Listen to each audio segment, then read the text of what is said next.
తెలంగాణలో రాజకీయం రసవత్తరంగా మారుతుంది. బీఆర్ఎస్ నుంచి కాంగ్రెస్ లోకి జంప్ అయిన 10 మంది ఎమ్మెల్యేల నియోజకవర్గాల్లో ఇప్పుడప్పుడు ఎన్నికలు జరిగితే వచ్చే ఫలితాలు ఆసక్తి రేపుతున్నాయి.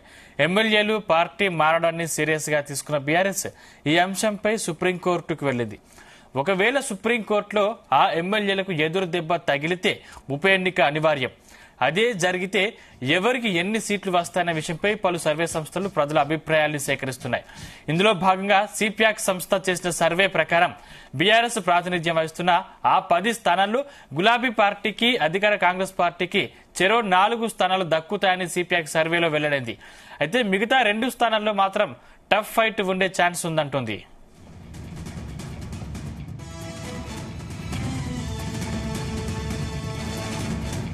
ఇదే అంశానికి సంబంధించిన మరింత సమాచారం మా బ్యూరో చీఫ్ నరేందర్ అందిస్తారు. Narender, good morning Sandeep. కాంగ్రెస్ ప్రభుత్వం అధికారంలోకి వచ్చి 13 నెలలు అయింది. అయితే ప్రభుత్వం టీఆర్ఎస్ పార్టీ తర్వాత 10 ఏళ్ల తర్వాత కాంగ్రెస్ అధికారానికి వచ్చిన నేపథ్యంలో చాలా మంది కూడా అక్కడ ఇమ్మడలేని వాళ్ళందరూ కూడా మళ్ళీ కాంగ్రెస్ గూటికి వచ్చినటువంటి పరిస్థితి మనం చూసాం.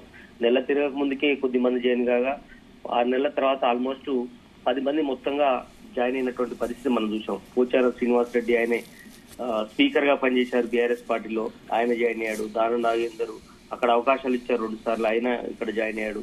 గూడెం మహిపాల్ రెడ్డి అక్కడ 2 సార్లు అవకాశం ఇచ్చారు, అయినా కూడా మళ్ళీ ఇక్కడ వచ్చి జాయిన్ అయ్యారు. డాక్టర్ సంజయ్, అదేవిధంగా కాలే యాదయ్య, కడియం శ్రీహరి, అరికపూడి గాంధీ, తెల్ల వెంకట్రావు, బండ్ల కృష్ణమోహన్ రెడ్డి, ప్రకాష్ గౌడ్, ఇట్లా 10 మంది వివిధ రీజన్స్ చెప్పి ప్రెస్ మీట్లు పెట్టి మరీ జాయిన్ అయినటువంటి పరిస్థితి. వాళ్ళ మీద ఇప్పటికే చాలా సార్లు BRS party working president KTR గాని, హరీష్ రావు గాని పెద్ద ఎత్తున ప్రెస్ మీట్లు పెట్టి వాళ్ళ మీద ఖచ్చితంగా ఎన్నికల్లో రాబోతున్నాయి, ఉప ఎన్నికలు వాళ్ళ స్థానాల్లో ఉన్నాయి, ఖచ్చితంగా వాళ్ళని అనర్హత వేటు వేయాలంటూ హైకోర్టు తలుపు తట్టడం జరిగింది. అదేవిధంగా రీసెంట్ గా హరీష్ రావు సుప్రీంకోర్టు కూడా వెళ్లి 2 పిటిషన్ కూడా వేయడం జరిగింది. ఒకటి రిట్ పిటిషన్ వేయడం జరిగింది. అదేవిధంగా ఇట్లా పిటిషన్ వేసినటువంటి నేపథ్యంలో ఖచ్చితంగా గత కోర్టులు ఇచ్చినటువంటి ఏదైతే తీర్పులు ఉన్నాయో ఖచ్చితంగా అక్కడ ఆయా రాష్ట్రాల్లో జరిగినటువంటి సంఘటన మాదిరిగానే తెలంగాణలో కూడా ఖచ్చితంగా అలాంటిది రిపీట్ కాబోతోంది అనేటువంటి ఆశాభావంతో బీఆర్ఎస్ పార్టీ ఉంది. అందుకనే ఈ మొత్తం 10 అసెంబ్లీ స్థానాల్లో ఎన్నికలు ఎప్పుడైనా రావచ్చు అనేది ఆ పార్టీ ఆలోచన ఉంది. అవసరమైతే 2025లోనే ఎన్నికలు రాబోతున్నాయి, దానిలో ఖచ్చితంగా మేము గెలవబోతున్నాము అన్నటువంటి విషయాన్ని వాళ్ళు చెప్తూ వస్తున్నారు. మనం ఒక్కసారి తాజాగా ఈ సర్వే ఫలితాలు కూడా దీనికి సంబంధించినటువంటి వస్తున్నాయి. ఎందుకంటే ఈ ఒకవేళ ఎన్నికలు జరిగితే ఎట్లా ఉండబోయే అవకాశం ఉంది ఈ 10 స్థానాల్లో అనేటువంటిది సిప్యాక్ సర్వే ఒకటి రీసెంట్ గా చేసింది. దాంట్లో భద్రాచలం, గద్వాలు, పటాన్చెరు, శేర్లింగంపల్లి నియోజకవర్గాల్లో కాంగ్రెస్ పార్టీకి జెండా ఎగరేస్తుందనే విషయాన్ని సిప్యాక్ సర్వే చెప్తోంది. ఎందుకంటే భద్రాచలంలో తెల్ల వెంకట్రావు పోటీ చేశాడు, మొన్న గెలిచాడు. గద్వాల్ గాని, పటాన్చెరులో మహిపాల్ రెడ్డి, శేర్లింగంపల్లి గాంధీ, ఇట్లా వీళ్ళు కొంత కాంగ్రెస్ పార్టీకి అంటే వాళ్ళ వ్యక్తిగత ఇమేజ్ వల్ల గెలిచారనేది ఇక్కడ మనకు తేటతెల్లం అవుతోంది. ఎందుకంటే సిప్యాక్ సర్వేలు కూడా వాళ్ళు అదే చెప్తారు. ఎందుకంటే వాళ్ళ గతంలో టీఆర్ఎస్ పార్టీ గుర్తు కంటే కూడా వాళ్ళ వ్యక్తిగత ఇమేజ్ ఎక్కువ దీంట్లో ఉంది, అందుకనే వీళ్ళు గెలవగలిగారు అనేది. ఎందుకంటే మనం లాస్ట్ టైం చూసాం శేర్లింగంపల్లిలో ఆయన వ్యక్తిగత 75,000 ఓట్ల మెజార్టీతో అత్యధిక గెలిచారు అవతలసారి ఫస్ట్ సారి గెలిచినప్పుడు. అట్లా ఆయన వ్యక్తిగత ఇమేజ్ ఉంది, కుల ఓట్లు కూడా భారీగా ఉన్న నేపథ్యంలో ఆయన గెలవగలిగారు అనేది ఒక ఉంది. అదే సమయంలో చేవెళ్ల, స్టేషన్ గన్పూర్, బాన్సువాడ, జగిత్యాలలో మాత్రం బీఆర్ఎస్ గెలుస్తుంది అన్నటువంటి విషయాన్ని ఇదే సర్వేలో వెల్లడైంది. ఇక్కడ ఖచ్చితంగా స్టేషన్ గన్పూర్ లో చాలా వ్యతిరేకత ఉంది. బాన్సువాడలో పోచారం శ్రీనివాస్ రెడ్డి నిజంగానే పోవాల్సిన పరిస్థితి వచ్చిందా, జగిత్యాలలో ఇదే పరిస్థితి సంజయ్ విషయంలో కానీ ఇట్లా బీఆర్ఎస్ పార్టీ అంచనాతో ఉంది. అంచనా వాళ్ళ అంచనాలు పక్కా ఇదొక 4 స్థానాలు, కాంగ్రెస్ పార్టీకి ఒక 4 స్థానాలు వచ్చే అవకాశం ఉందనేటువంటి విషయాన్ని ఈ పీ ఓటర్కి సంబంధించినటువంటి దాంట్లో సిప్యాక్ సర్వే అనేటువంటి ఒక అంచనా వస్తుంది. అయితే హైదరాబాద్ మాత్రం చాలా ఇంట్రెస్టింగ్ ఫలితం రాబోతుందని కూడా దాంట్లో తెలుస్తుంది. ఇక్కడ ఖైరతాబాద్ లో మన లాస్ట్ టైం మనం చూసాం దానం నాగేంద్ర పెద్ద మెజార్టీతో గెలవలేదు. అంతేకాకుండా ఆయన మొన్న సికింద్రాబాద్ నుంచి లోక్సభ నుంచి కూడా పోటీ చేసి ఓడిపోయాడు, బట్ కాంగ్రెస్ గుర్తు మీద పోటీ చేసి. కనుక ఖైరతాబాద్ లో ఖచ్చితంగా దానం నాగేందర్ గెలుస్తాడని మాత్రం ఎక్కడ దీంట్లో లేదు. త్రిముఖ పోరు ఉండే అవకాశం ఉంది. ఎందుకంటే అక్కడ చింతల రామచంద్రారెడ్డి బీజేపీ ఉన్నాడు, పోటీ చేసే అవకాశం ఉంటుంది. మళ్ళీ దారా నాగేందర్ ఉంటాడు, మళ్ళీ అక్కడ విజయారెడ్డి లేదా ఇంకెవరో పోటీ చేసే అవకాశం ఉంటుంది. కనుక ఖచ్చితంగా బీఆర్ఎస్ నుంచి మన గోవర్ధన్ రెడ్డి కావచ్చు, ఇట్లా ఖచ్చితంగా ఆలోచన ఉంది. కనుక ఎవరైనా కూడా అక్కడ ఖైరతాబాద్ లో త్రిముఖపూర్ ఉండే అవకాశం ఉంది అన్నట్టు విషయం ఉంది. రాజేంద్ర నగర్ లో కూడా అధికార పార్టీ విపక్ష పార్టీల మధ్య కూడా టఫ్ ఫైట్ ఉంటుంది అన్నట్టు విషయాన్ని కూడా ఉంది. ప్రకాష్ గౌడ్ ఉన్నాడు అక్కడ, ఖచ్చితంగా ఆయన కూడా ఎదురుగాలే వీచే అవకాశాలు ఉన్నాయన్నటువంటి కూడా దీంట్లో కనిపిస్తూ ఉంది. ఖచ్చితంగా కాంగ్రెస్ గెలుస్తుందని లేదని బీఆర్ఎస్ గెలుస్తుంది అన్నటువంటి విషయం దీంట్లో లేదు.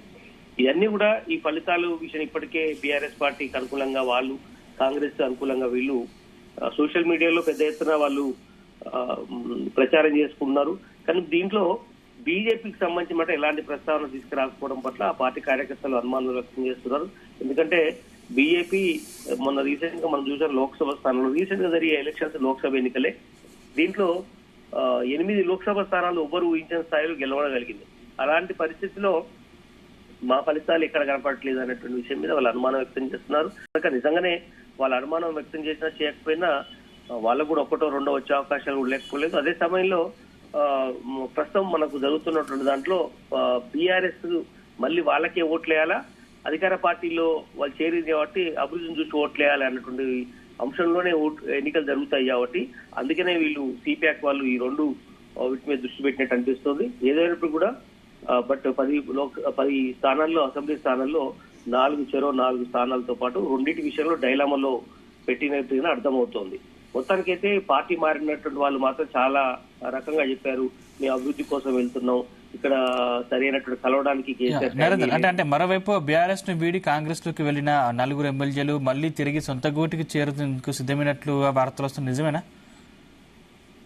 ఎగ్జాక్ట్లీ మొన్న మనం బీఆర్ఎస్ వర్కింగ్ ప్రెసిడెంట్ కేటీఆర్ కూడా చిట్చాట్ లో కూడా అడగడం జరిగింది. ఆయన ఎవరెవరు మీ దాంట్లోకి రాబోతున్నారు, దారా నాగేందర్ గాని ఇట్లా కొంతమంది ప్రభుత్వానికి వ్యతిరేకంగా మాట్లాడుతున్నారు, ప్రెస్ మీట్లలో మాట్లాడుతున్నారు, హైడ్రాని తప్పుపడుతున్నారు, ఇట్లా చాలా అంశాల మీద ఇట్లా జరుగుతుంది కదా, మీ పార్టీతో జరుగుతున్నాయి అన్నటువంటి దాని మీద కూడా కేటీఆర్ అన్నారు, మీకు ఎవరెవరు వస్తారో ఇప్పుడే మేము చెప్పము, ఆ విషయాలు మీకెలా చెప్పగలుగుతాం అన్నటువంటి విషయాన్ని ఆయన దాటవేసే ధోరణి కేటీఆర్ చెప్పారు. హరీష్ రావు కూడా ఇదే రకంగా మాట్లాడుతున్నారు. కానీ ఇంటర్నల్ గా మహబూబ్ నగర్ సంబంధించినటువంటి వ్యక్తి గాని, లేదంటే రంగారెడ్డి జిల్లాకు సంబంధించినటువంటి ఒక వ్యక్తి గాని, ఇట్లా కొంతమంది ఒక 3-4 మాత్రం కొంత అక్కడ అన్కంఫర్టబుల్ గా ఉన్నారు కాంగ్రెస్ పార్టీలో అన్నట్టుంది. అయితే వాళ్ళు ఎక్స్పెక్ట్ చేసి పోయింది వేరు, బట్ అక్కడ ఆశించిన స్థాయిలో మంత్రి పదవి ఇస్తానన్నటువంటి ఆస్పిరెంట్స్ ఇంకా క్లారిటీ రాలేదని కొంతమంది నిధులు నియోజకవర్గానికి ఇస్తారని చెప్పి ఇంతవరకు ఎలాంటిది రాలేదు అన్నటువంటి విషయాల్లో కొంత అసంతృప్తి ఉన్నారని వాళ్ళే చెప్తున్నారు. కానీ చూడాలి, ఏదైనా కూడా ఒకళ్ళిద్దరికి మాత్రం అసంతృప్తి ఉన్నప్పటికీ కూడా వాళ్ళు ఇప్పుడు ఈ పరిస్థితుల్లో బీఆర్ఎస్ పార్టీకి మళ్ళీ వెనక్కి వస్తారా అనేది కొంత గ్యారెంటీ లేదు. ఎందుకంటే అధికారంలో ఉన్నా కాదన్నా వచ్చే 4 సంవత్సరాల పాటు కాంగ్రెస్ పార్టీ అధికారంలో ఉంటుంది కాబట్టి ఆ 4 సంవత్సరాలు ఖచ్చితంగా ప్రభుత్వం నుంచి ఎంతో కొంత నిధులు తెచ్చుకోవడానికి అవకాశం ఉంటుంది నియోజకవర్గానికి. కనుక ఇప్పుడు ప్రతిపక్ష పార్టీలకు మళ్ళీ తిరిగి వస్తే పెద్దగా వనగూడింది ఏం లేదనేటువంటి ఆలోచనలో ఉండే అవకాశం అయితే ఉంది. వెనక్కి వచ్చే అవకాశాలు చాలా తక్కువగా మనం చెప్పొచ్చు. బయట వాళ్ళ అసంతృప్తిని చెప్పుకోవడం కోసం, నిధులు రప్పించుకోవడం కోసం మాత్రమే వాళ్ళ అసంతృప్తి గలాలు వినిపిస్తున్నాయి అన్నటువంటి సమాచారం ఉంది తప్ప ఎక్కడ వెనక్కి వచ్చే అవకాశాలు అయితే చాలా తక్కువగానే మనం చూడాల్సిన అవసరం ఉంది. అంటే కాంగ్రెస్ పార్టీ పనితీరుపై రాష్ట్రంలోని ప్రజలు ఏమనుకుంటున్నారు, అసలు ఈ ఫలితాలు నిజమే అనుకోవచ్చా? ఎగ్జాక్ట్లీ మనం చూడొచ్చు సందీప్, 13 నెలల కాంగ్రెస్ పార్టీకి సంబంధించినట్టు దాంట్లో ఇప్పటి వరకు 6 గ్యారెంటీలు వాళ్ళు అమలు చేశామని చెప్తున్నారు. దాంట్లో ఒక 3-4 మాత్రం చాలా స్పష్టంగా జనాల్లోకి వెళ్ళాయి. కరెంటు విషయంలో కానీ, గ్యాస్ విషయంలో కొంతవరకు వెళ్ళింది. ఉచిత బస్సుకు సంబంధించి మాత్రం చాలా మెండుగా వాడుకుంటున్నారు. కొన్ని కోట్ల మంది టికెట్లు ఇప్పటికే చేశారు, వాళ్ళు ఫ్రీగా ప్రయాణం చేశారు కాబట్టి దాంట్లో పూర్తి స్థాయిలో వాళ్ళు సంతృప్తిగా ఉన్నారు. బట్ రేపు ఇచ్చేటువంటి ఇందిరమ్మ ఇళ్లకు సంబంధించి కానీ, ఆత్మీయ భరోసాకు సంబంధించి 12,000 కానీ, అదేవిధంగా రైతు భరోసాకు సంబంధించినటువంటి దాంట్లో పడితే మాత్రం అది కొంత వాళ్ళకు పాజిటివ్ అనుకూలంగా ఉండే అవకాశం ఉంది. స్థానిక ఎన్నికల్లో కూడా రాబోతున్నాయి.